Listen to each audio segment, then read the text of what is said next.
Hari ini tanggal 21 April 2022, kami para calon jamaah haji yang tergabung dalam kelompok bimbingan Haji IGM Palembang yang diundang berbuka puasa bersama sampai sholat tarawih berjamaah di kediaman Bapak Dr. Haji Marzuki Ali dan Ibu Hajah Asmawati MM di kediaman beliau.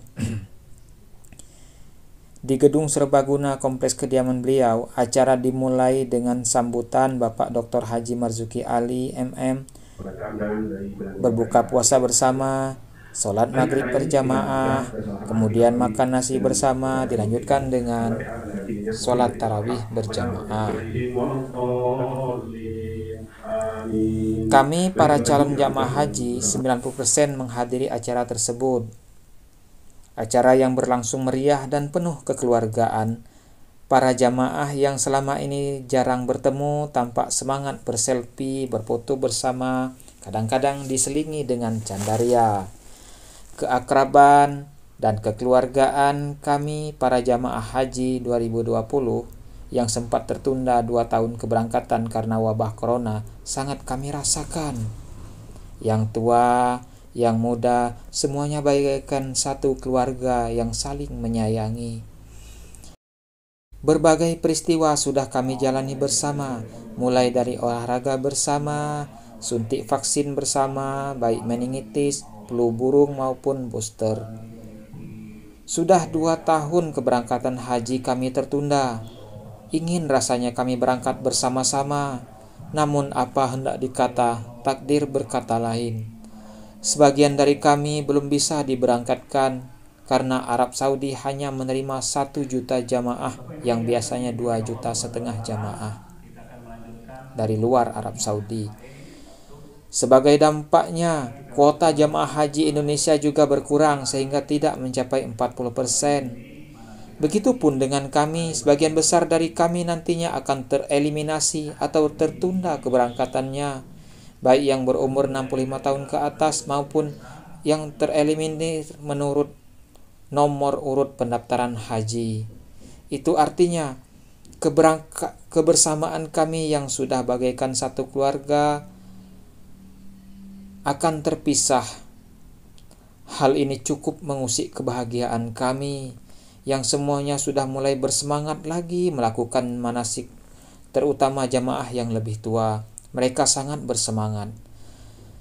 Sekarang kami sadari bahwa terkabulnya ibadah haji itu adalah otoritas Allah Subhanahu wa Ta'ala. Manusia hanya bisa berusaha, berdoa, dan bertawakal, namun Allah semata-mata yang menentukan hasilnya.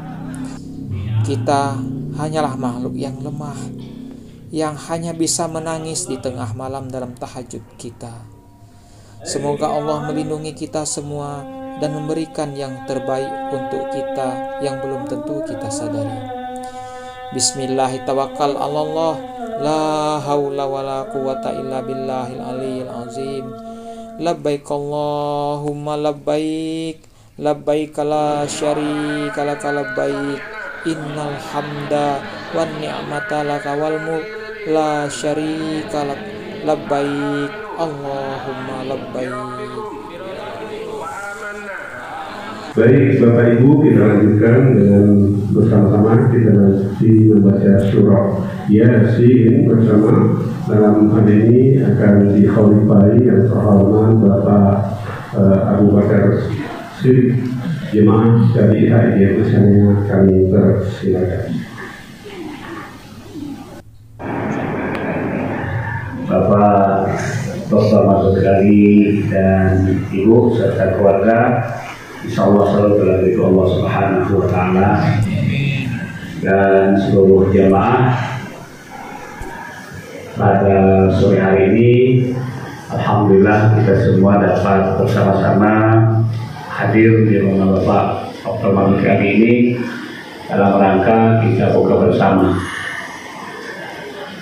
Salawat dan salam mudah-mudahan tercurah pada junjungan kita Nabi Muhammad SAW, dan mudah-mudahan pula kita dapat syafaatnya kelak di akhirat. Bapak Ibu, ini Allah Subhanahu wa Ta'ala, kita sekali lagi bersyukur kepada Allah Subhanahu wa Ta'ala ini diberi kesehatan rohani dan jasmani, diberi kesempatan atau waktu yang lebih mahal lagi, diberi hidayah, kemauan untuk sama-sama bersilaturahim di tempat ini untuk kita buka bersama. Insya Allah kita semua dalam bergelimang dengan pahala pada saat ini, ya, dalam keadaan puasa, kemudian silaturahim, dan insya Allah nanti kita akan sholat berjamaah dan seterusnya. Bapak Ibu, saya mengucapkan mohon maaf sebelumnya datang terlambat.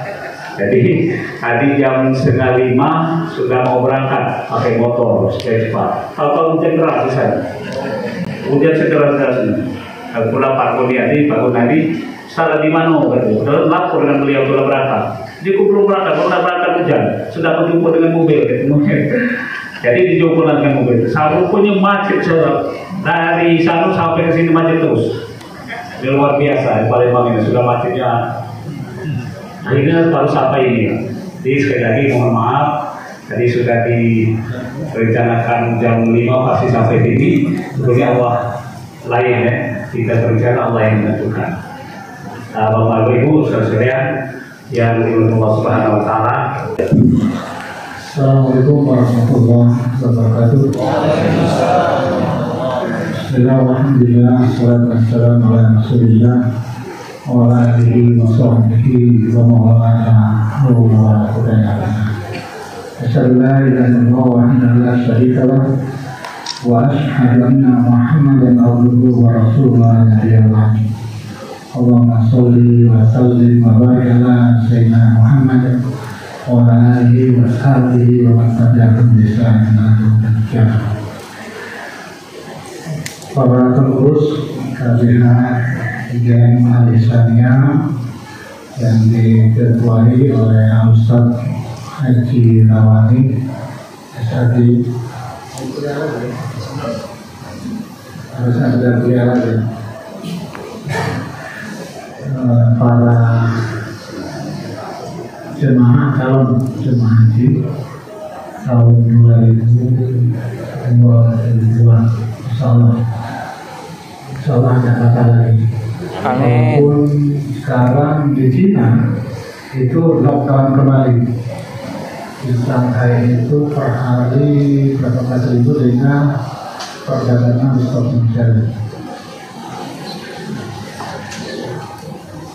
Para peserta yang juga hadir pada sore hari ini, ibu-ibu juga yang saya hormati, dan tamu khusus kami Pak Maulidi, soal calon desa, insya Allah.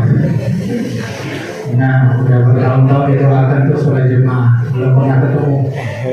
Insya Allah di tahun ini ditakdirkan putra kami dapat jodohnya, insya Allah.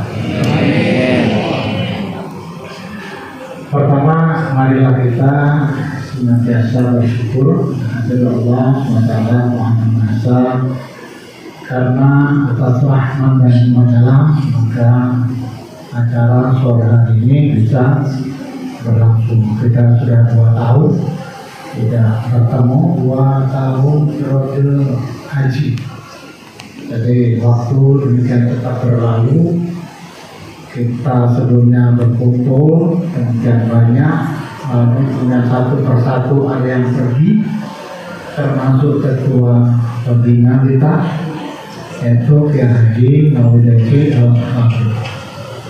Beliau wafat di Jakarta, ISPAD, dan yang ngurus kebetulan putra kami juga hadir di Jakarta. Kemudian Allah memanggil, dibawa ke rumah kami di Jakarta.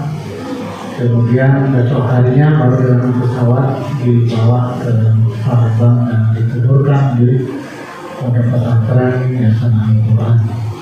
Jadi ada yang pergi dulu dari kita, dan itulah sudah waktunya. Makanya kita bersyukur hari ini kita bisa bertemu pada kesempatan yang baik ini.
Suasana makan malam bersama.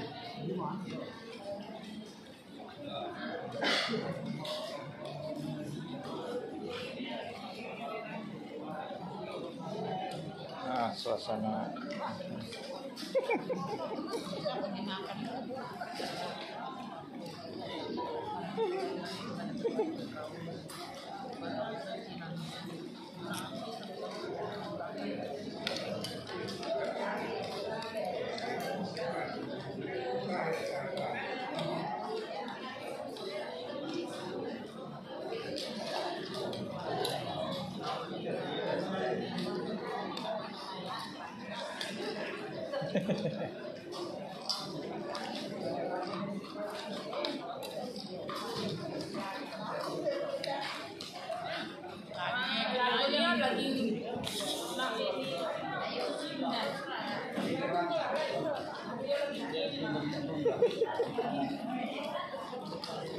Bukankah kita sejak bulan Rajab kita selalu berdoa, Allahumma barik lana fi Rajab wa Sya'ban wa balighna Ramadan.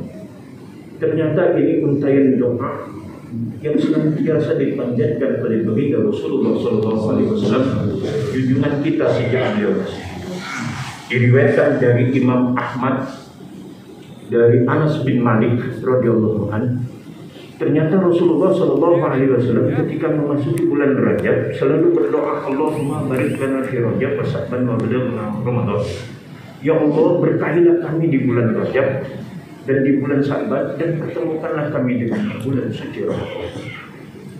Dalam sebuah kitab dikarang oleh seorang ulama masyhur pada abad ke-9 Hijriah, Syekh Abu Bakar Al-Warraq, beliau mengatakan 3 bulan yang disebut dalam untayan doa baginda Rasul ini memang memiliki keistimewaan. Bulan Rajab disebutnya sebagai Syahrul. Bulan Rajab adalah bulannya Allah. Karena memang pada bulan Rajab Allah tunjukkan di antaranya kekuasaan Allah tepat di depan batang hidung umat manusia, makhluk yang berakal ini.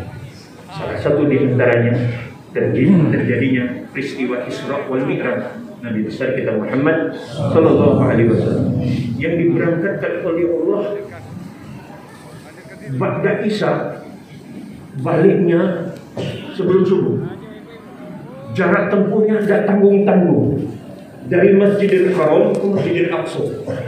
Dari Masjidil Aqsa naik ke langit yang paling tinggi, masuk ke sebuah wilayah namanya Sidratul Muntaha, balik lagi ke Mekah.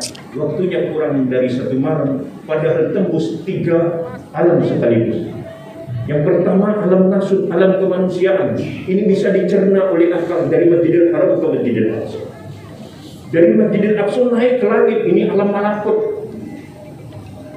Bapak Ibu, Rasulullah bukan hanya sampai batas langit yang ke-7. Beliau dihadirkan oleh Allah di sebuah wilayah. Inilah yang disebut dengan alam lahud tadi, yakni Sidratul Muntaha. Tidak ada makhluk lain yang bisa masuk ke wilayah ini biiznillah kecuali Rasulullah SAW. Malaikat Jibril hanya menemani baginda Rasul sampai batas langit ke-7. Itu dalam riwayatnya kan disebutkan seperti itu. Tidak sanggup lagi masuk ke alam yang berikutnya. Balik lagi ke bumi, waktunya kurang dari 1 malam. Ibu-ibu pernah tidak menghitung berapa jarak bumi kita dengan langit yang paling tinggi? Ini pernah dihitung oleh seorang ahli astronomi seperti yang dikutip oleh Profesor Ahmad Baikuni. Beliau ini seorang ahli fisika kuantum kenamaan Republik ini, Bapak Ibu. Ternyata jarak bumi kita dengan langit yang paling tinggi itu pernah dicapai dengan hitungan-hitungan jaraknya kurang lebih 10 miliar tahun cahaya. Pangkat 25. 1 tahun cahaya equal sama dengan 50 tahun kabisan. Jadi 10 miliar tahun cahaya pangkat 25 kali 50, ini bumi kita dibentangkan jadi kalkulator, insya Allah tidak nampung nolnya Bapak Ibu. Jadi tidak usah dihitung. Repot urusannya ini. Jarak yang sebegitu jauh ditempuh oleh baginda Rasulullah cuma kurang dari 1 malam. Berangkat pada Isya, baliknya pada sebelum subuh. Ini perjalanan yang sangat luar biasa, maha dahsyat di luar perhitungan akal sehat manusia. Karena kekuasaan Allah secara mutlak ini bisa terjadi Bapak Ibu dan saudara-saudara. Ini terjadi pada bulan Rajab. Alam semesta ini itu dalam riwayat, walaupun mungkin belum ditahrif ya, diciptakan oleh Allah pada bulan Rajab. Dan akan kiamat itu akan terjadi pada bulan Rajab juga Bapak Ibu. Alhamdulillah bercahaya tahun ini kecil kiamat kita Pak. Karena sudah lewat masuk bulan Ramadan. Sudah tahu kalau bulan depan ya dah, tahun depan. Oleh karenanya yang belum kawin lah. Yang sudah cukup ONH-nya nak berangkat umroh atau haji, berangkatlah. Jangan ditunggu-tunggu lagi. Jangan-jangan tahun depan bulan Rajab kiamat Bapak Ibu dan saudara-saudara ya dah. Karena ada sinyalir riwayat dikatakan bulan Rajab dipilih oleh Allah terjadinya kiamat kubro, the last day of the world. Nah, itu bahasa sekayunya Bapak Ibu dan saudara. Itu bulan Rajab. Nah, bulan Sya'ban oleh Abu Bakar Al-Warraq disebut sebagai bulannya Rasul. Karena memang Rasulullah pernah bersabda, syahrul Sya'ban syahri wa syahrul Ramadan syahrul ummati. Bulan Sya'ban adalah bulanku kata Rasulullah, sementara bulan suci Ramadan adalah bulan umatku. Istimewa betul Rasulullah dengan sabdanya ini Bapak Ibu.